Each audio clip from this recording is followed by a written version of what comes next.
Hey everybody, welcome back to Out of the Ordinary with Jay, and I am with Courtney. Hi guys. And Courtney. Where are you from? I am from Gilbert, Arizona. Okay. I'm an Arizona rat. So. You're a zonie. I'm a zonie. Okay. So. A native, as they say here, right? Yes, okay. I am. And how old are you? I am 25 years old. Okay. At 25, are you working or going to school or? I'm currently a student in law school at the moment. Oh, a law school student. Okay. Disclaimer. Nobody can sue me on Nope. this. If you don't like what I'm saying, just don't watch the video. Okay. I wanted to get, you said you're 25. Yes. So I wanted to get your thoughts on aging. This is Mike, I'm going to give you a little bit more on it, but what do you think about like just aging in general, like aging gracefully, fighting it? What's the perfect age, health, happiness? What are your general thoughts on aging? Because now you're 25. No spring chicken anymore. No. Graduated high school. Past the drinking age, better auto insurance rates. Or 26 or off the insurance. That sucks. Yeah, right. Well, that part of it. Okay, so you answered that part. Yeah. I would say aging is awesome. Like each year comes with more wisdom, more insight. I know aging, people probably think of like appearance, which I think to any female, you know, type of beauty side, they think of that. But I also think of like the knowledge that you have with each walk of life. That's how I think of aging. Like I'm excited, well, I'll know in 25 years from now when I'm 50 versus being 25. So I have a lot of excitement in that. I like it. So that's a positive outlook. Oh yeah, I think so. I mean, that's at least our saying in our household is Asian don't raisin. So I'm really excited. Nice. And I have some very beautiful Asian women in my life that I can look up to, and a beautiful mom too. So it's like, I'm very excited to age, so I'm not worried. And if so, that's just how it's supposed to be. I like it. So do you venture to guess, is there a perfect age? Do you have an idea of a perfect age? Say 20s, thrive. I would say 30 thriving. What do they say? 40s. Honestly, I'm most excited. Where does retirement fall in? I feel like that's a good age. Like 60, 55 range. Well, there's this graph, I'm going to get it wrong, but they show like in your 20s, they show like, well, you've got energy and something or other. Anyways, but you have no money, right? No, I can attest to that. And then they show like in your 40s, you've got some energy and some money. Oh, but then in that one you have no time, right? And then they show you your retirement age, and then you've got money and time, but no energy. Oh, that's so fair. And so like it's kind of tough. Like I don't know what that perfect age is, but to the extent people could have all three of those, time, energy, and money, that's where it's at, I think, maybe. I would say, like, I feel like my mom's at a really good age right now. Like, I can't speak, well, one, she's beautiful, but like 53, where all of us are grown up and we're like past the point, like, yes, she's like my mom and that's my dad, like they're parenting, but they're kind of our best friends. So I feel like the 50s age is like where your kids grow up, and it's like, you kind of get to, you know, they're adults, you know, you get to have adult, you get to have adult conversations with them, and there's that trust and all that. That's like they're older humans. You get to see kind of hopefully like the reward of being a good parent pay off, hopefully. So like I feel like 50 to 55 is a good. I'm very excited for 50s. I feel like that's a really good age to be in. I like it. Okay, so I would say that for me. So well, I'm sure your parents will appreciate that quite a bit. So this is a weird question.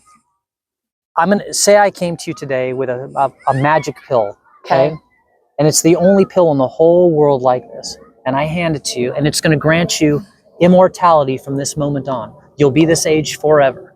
But nobody else gets this pill, which means you're going to outlive your entire family, your eventual offspring, if you have any. Would you take this pill? No. You would not? No. Okay. I want to go to heaven. That's why you would not. So your reason you're not taking this is because you want to go to the afterlife. As much as this world is great, I think the life after is going to be better. Okay, 1,000%. Can't even think. No. So I hand you this pill. What's the percentage chance you take it? 0? I mean, don't get me wrong. I would think about it. I would have to outweigh my options, but I would say passing grade to no. Okay. Good answer. Okay. Let's go the other direction. Okay. What if you found out today I brought you a paper and it was true, and I said you have 1 year to live from this moment on? What would you do? Or what in would my you think? 1 year span. You have 1 year to live. What do you think? What would you do? Are my finances up to date, or do I have unlimited amounts of money in my year? It's where you're at right now, let's say. That's piss poor. Let me think. Well, nobody's going to know. The credit card companies aren't going to know. You know, just get some nice credit cards going, knowing you're never going to pay them off. Yeah, that's right. Well, I guess buy student loans, so that's nice. Yeah. So, I mean, you could. You know. If I had a year left to live in my life, I would first go to the people that I feel like I didn't end on a good note with and want to talk it out and feel like we could be on, like, I could leave it okay, you know? Oh, There's two people in my life that I wish that I could go back and have a conversation with, that we could say, maybe not friends, but we'd be cordial. So make amends, break bread, kind of like get it. Yeah, that's kind of cool. It's hard for me to like walk away. So I would also say, I'd want to go to Thailand, which is where a lot of my family roots are, which is my dad's side, my grandma. And so I'd want to see Bangkok and Phuket to the entirety and see the villages where my grandma grew up. What else would I want to do? So you would definitely plan to make the most of your time. Like, would you do anything crazy, like, you know, bungee jump, or, you know, drive a motorcycle off the Grand Canyon or anything like that, or try anything weird? Maybe on day 364? I think I'd be more bold. I'd be like, maybe if I was at the bars, you know, I'd be like, you're handsome or something. Or, you know what, I'm dying. I'd do some joke like, I'm dying in a couple days. Like, you need to be mine, or something silly like that, because the confidence is not there now. But yeah, well, then you would certainly have, you know, it's funny that what you just brought up is an awesome point, which is, you know, tomorrow is promised to nobody. But like, we all act like we're immortal sometimes. Like, because you should sort of take that tact. All of us could get hit by the bus tomorrow, It's right? very true. And you have less than 365 days in that instance, right? Tomorrow wasn't promised, Right, exactly. But we don't do that. We always act like it's just going to go on forever. And so we never, like, you know, seize the moment, so to speak. No, yeah. Isn't that a weird phenomena in our human condition? It's bizarre. It's funny how we can dish out the advice to many, but we also don't take it. That's what this whole channel's about. That's so true. Sadly. All right. If you could travel back, it's kind of similar, but not exactly. Okay. If you could travel back in time, what would you change, if anything? Some people have said, I've heard everything from take out a dictator back in the day to definitely not buy those clothes because I look like an idiot in my high school that's picture. so fair. You know? So if you could travel back in time, what would you change, if anything? And we can skip these two. I would travel back in time if I could, and I would be the passenger princess in Paul Walker's car so that he wouldn't have gotten in a car accident. You know who Paul Walker is from Fast and Furious? But he was the most beautiful man in the world. Like, it was sad that he had to stop acting. I would save his life. So I just want to make sure I have this right for the audience and for myself, because this is hilarious. You're going back in time to save a handsome man. Absolutely. Okay. He's too beautiful to have been left this world, you know? Okay. It's just so sad. That is going down as the single best answer I've ever heard to that question, for sure. Okay. This is a toughie, but I'm going to ask it anyways. What is the purpose of life? Do you have any sort of guiding principle, or just in general, what do you think is the purpose of life? At 25, I don't expect you to know, but nobody knows. No matter who I ask. But so what is it to you, though? What do you think the purpose of life is? Yeah, my purpose of life comes from a spiritual grounding, and that's from being a Christian, and that's being born again in Jesus Christ. And the founding principles is living for him. And I think what that looks like is embodying the fruits of the Spirit, love, patience, peace, kindness, grace, and extending that on to those who don't know love. And I think what I get out of that in the sense of vocation and kind of moral compass as I kind of navigate each day, that's just trying to show people joy, trying to show a smile to someone who, you know, has had a hard day. And I think that's also trying to be understanding in situations that might not warrant, you know, grace or kindness. Grace under fire. Yeah, 1,000%. Yeah. Okay. Yeah. So I would say Jesus is my purpose for life. So. Okay. It's a good answer. What is something a person can do to stay healthy? You should have some ideas on this for sure. I think it's fine. I mean, like, I think there's different ideas of health, and like, not different, but like, you could take the physical route or the mental route. And I think for me, those mesh together in the sense if I'm not moving my body, I'm not mentally healthy personally. And so background, volleyball has always been my physical piece to kind of get my brain right, my body right. And that's always been an outlet for me. And then now being post-college athlete, redefining competitive joy for like health for me is CrossFit now. And that's like my mental stigma too. So it's like good for me to get into something that I'm competitive at. So I don't know if that's like a mental health, but like I have to be competitive for my physical health. So no, right. So your thing of stay healthy, just make sure I have it right, is basically a physical component to it because it's helping with your mind. Like they kind of connected. Yeah, and especially in law school, just like just the amount of mental, I don't know, stimulation. I just feel like I'm always stimulated in school. And so I think it's really good for me to move myself physically. So then I feel better mentally. So I feel all around health-wise is better. Right. We'll pause it. Okay, we are back. That nice lady that was yelling for her kid, she made sure to tell me that she is not crazy. And she found the kid. And she found the kid, and this is not on, she's not on camera anyway. So don't worry. Okay. We talked about what a person can do to stay healthy. This is duplicitous, I feel, but what is the key to having a good life? I'll ask it anyways. No, okay, go ahead. Sorry. I would say, one, the spiritual aspect for me, following Christ, but also two, I think it's really surrounding yourself with good community, fruitful life. And I think you can take fruitful as you will, but for me, it's time with family, being able to relax together, being able to do, you know, activities together, just people to do life with. And I think for me, it's a good life. People to do life with. That's a quote right there. I like that one. Yeah. That's good. That's good. Speaking of doing life, you know, for a lot of people, even people that are doing really well and having a good go at it, it seems to me life is not always easy. Life is a struggle in a lot of ways, sometimes much more so for, you know, certain people or certain groups. Like, you know, like in law school right now, you could say like, hey, listen, when you're hunkering down and getting those finals done, life's a struggle, right? For someone else, it could be, you know, homelessness or whatever, but, or just anxiety or stress or all these things. Do you have any tip at all for someone to have a bit easier time at life? Maybe I'm a hard butt on this, but I'm like, life's hard. Get a helmet. Like, I don't know how else to toughen up.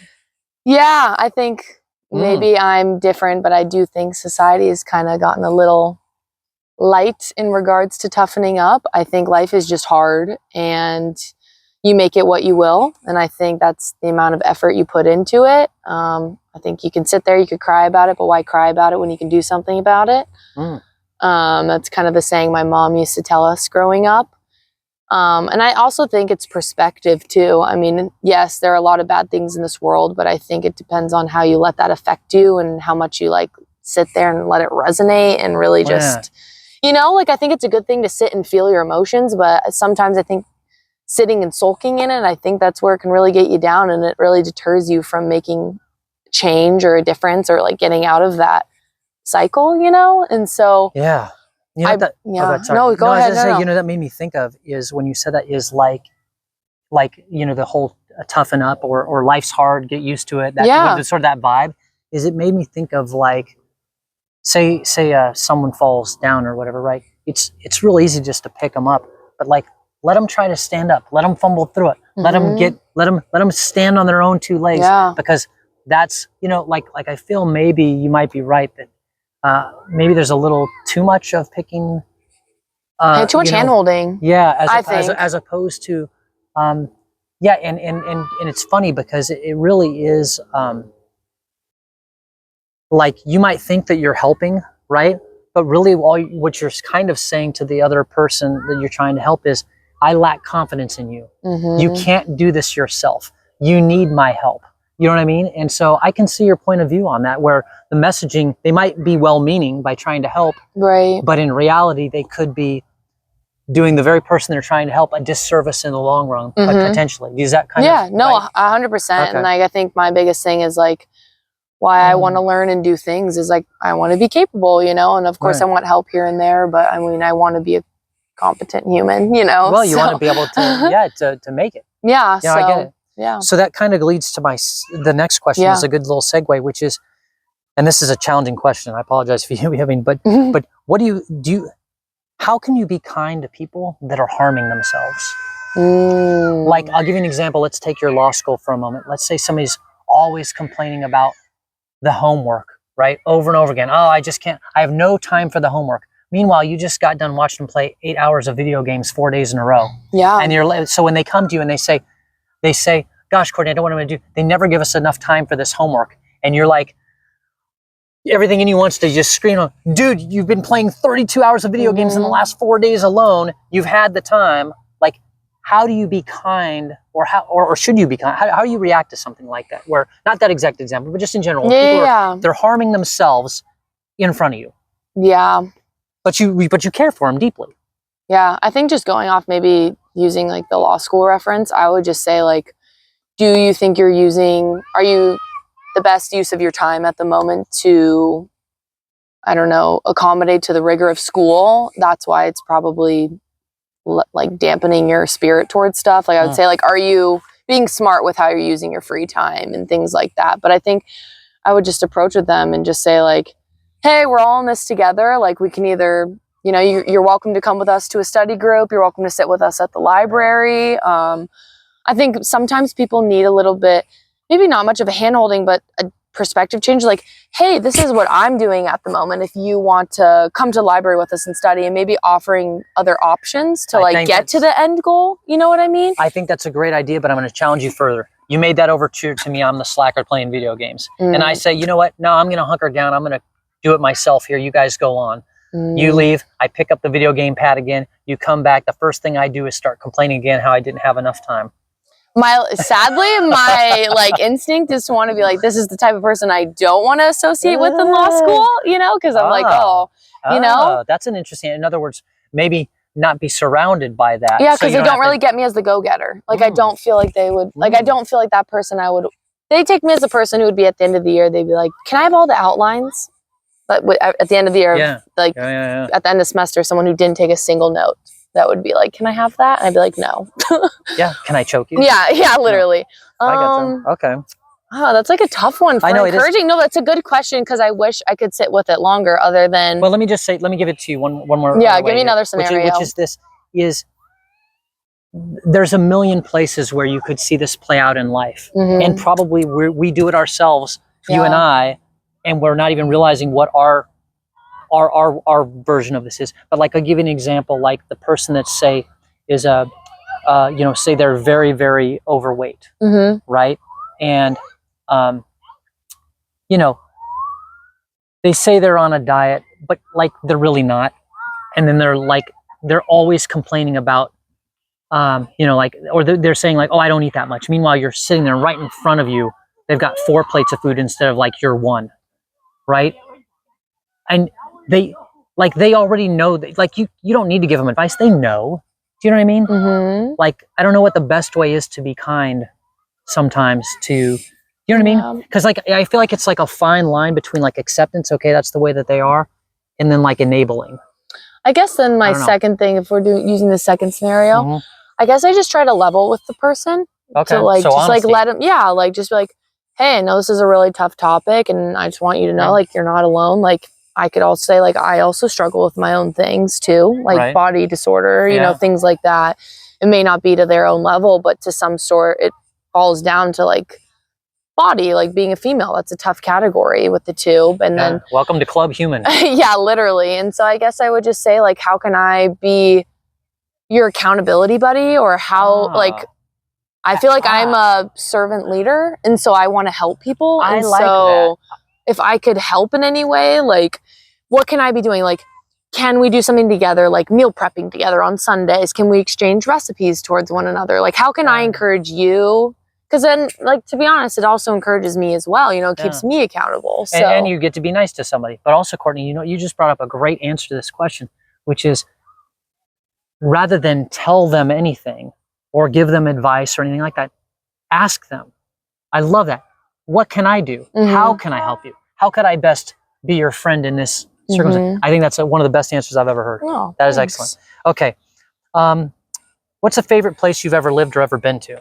My current season of life, I would say, Right now I'm living in Boston, Massachusetts, and I have never done the city life. I've done beach life in San Diego, which, don't get me wrong, that place is top tier, but so different in terms of history for Boston that I just love. West Coast and East Coast. Yeah, so separate. So I've had like kind of both to do pros and cons and do the difference of the both locations.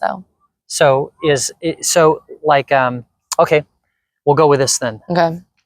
If money was no object and you could bring anyone with you, where would you live? Ooh. So you get to uproot your family. They have to go with you. You've got all the money in the world, so you could live anywhere. Yeah. Where would you pick? Hawaii. Hawaii. Immediately. Hawaii, immediately. Any particular island or place? I would say probably Kauai, which is where my aunt lives now. That's a pretty place. Yeah. I want sand volleyball babies. I want tan babies. I want the beach life. I love that life. Do people mistake you as Hawaiian? They do. They say I'm a chameleon. They'll be like, I totally see that. You're Samoan, or you're Native American, or you're Hispanic, or I'm like sometimes Indian. I'm like, okay, that one, I don't think so. Yeah, well, but maybe so. I don't know. Well, whatever gets you. Whatever the chameleon is. Yeah, I was gonna say, that's interesting. Yeah, because when you said Hawaiian, I was like, I bet people think she's Hawaiian. Even when I'm in my tan era, right now I'm in my Boston not tan. Boston white? Yeah, Boston pasty. But like usually if I'm in my San Diego era, people are like, oh, you're Samoan. I'm like, thank you. Okay. Last couple of questions. Yeah, no, for What do you think about our inner monologues? And what I mean by that is like, when we're sitting here now talking, if I get boring for a second, some thought might come through your head like, you know what, I need to eat a taco later. That sounds good. Or I'm got this homework to do. Or maybe you're driving down the road and you're listening to a song, but now some new thought comes in your head and you're like, oh, and now you're trapped in that thought. What do you think about those inner voices, those inner monologues? What do you think those are? I think it brings life in color. I couldn't imagine imagine just like staring at a blank wall and having no thoughts, or talking to yourself, or the ones I'm meaning is like right now we're having this interview, right? And so we're talking, but like, what if my thoughts go elsewhere? Now all of a sudden, all I can think about is pizza, and I'm here physically, but mostly I'm thinking about pizza and not having a conversation with you. This sort of that kind of like take you off track. Yeah, like what do you think? I could really, maybe I wish there was on and off button, because if I could turn them off during law school seminars, that would be lovely. Right, yeah, there's probably times where you're getting bored and you're like, you need to be paying attention. And I'm like, wait, I really need to be present in my civil procedure class right now, but unfortunately I am thinking about my apartment, or like something I need to do, or upkeep, or I'm like, this is not what I need to be learning. Isn't that a weird thing? I feel like the inner monologues seem to come in more during boredom. Oh, 1,000%. Do you think that's it? Yeah. And I'm like, wow, I should be concerned. Maybe I get bored a lot throughout the day, because there's a lot of inner monologue happening. So the brain's trying to entertain itself. 1,000%. All right. Do you get deja vu or any weird occurrences? Yes. You do? I do. Do you have anything? Weirdly enough, yes. This actually happened 2 days ago. I was at Target, and I was in the pens and like journal aisle, and I turned and I saw a friend from high school. I thought you said depends aisle. I'm like, at 25? You're like, where's that? The pens. I love pens. The pens. Yes, you need that for law school. Woo. Pens and journals. Okay. So stationery aisle. Okay. And ironically, I ran into a friend from high school, but I could only see like what she was wearing, just not her face. And then the minute I was looking at this one pen that had floral on it, I turned to my left and I see the girl that I ran into, and I was like, oh, and I thought about it like a week ago before. Ooh, weird. And I think that stuff happens all the time, and I don't know what it means. Okay. What do you think it means? Do you think it's like a sign? I can't say. I really don't know. I just know that I've had some weird circumstances for sure. So you've had deja vu. All kinds of bizarro situations that are very coincidental, to say the least. What about dreams? Same thing. Yeah, like you'll think of something. I interviewed somebody the other day that they dreamed it, and then they claimed it came true in real life. Is what they had said, and that was their version of answering that deja vu question. That's so fair. Okay, last question. Okay, do you get deja vu or weird occurrences?